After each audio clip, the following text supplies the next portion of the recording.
Okay, so today's video is going to look a little different.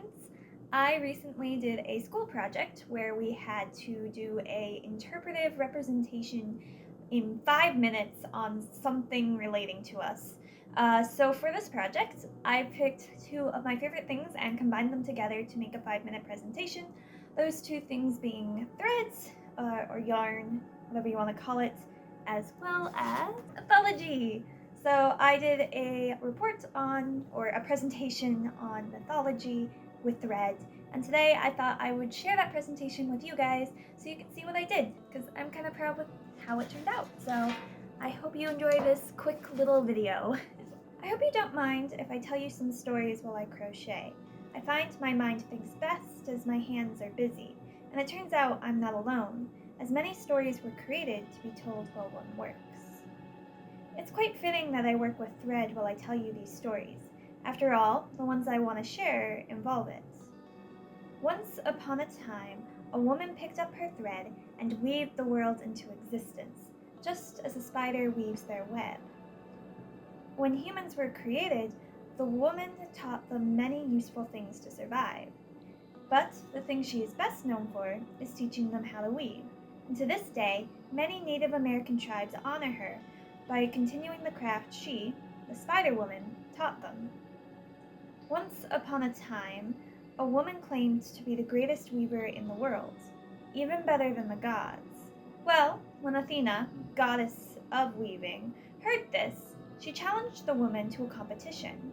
During this competition, the woman weaved an amazing piece of art, one in which the lust of Athena's father was laid out for all to see.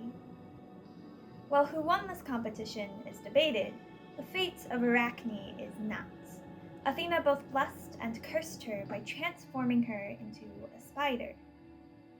She would be separated from humans, but forever able to weave her masterpieces. Once upon a time, every person was born with a red thread connecting them to someone else. As that person goes through life, this thread interacts with others, might even get tangled, but it never breaks. Instead, it pulls the person along until they meet the person tied to the other end. In many Asian cultures, this is the person you are fated to be with.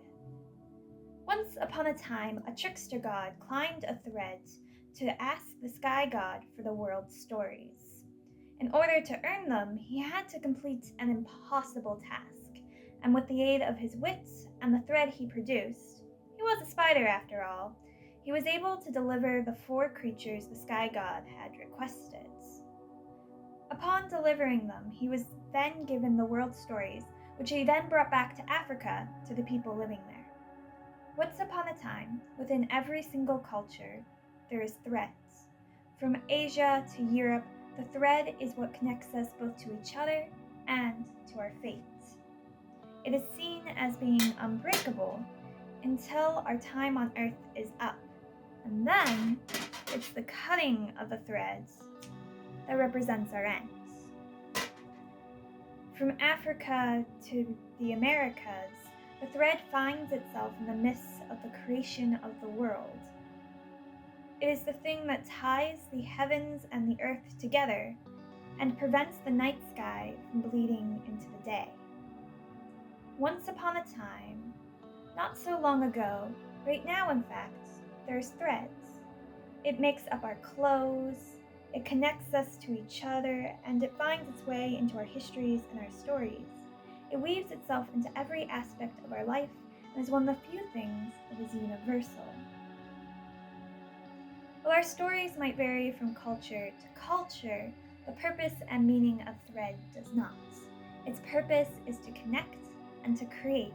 It has for as long as stories can remember, and it continues to do so today. Once upon a time, there was humans, and there was threads, and together, we created the world. Yeah, that was my short little 5-minute presentation that I gave to my class.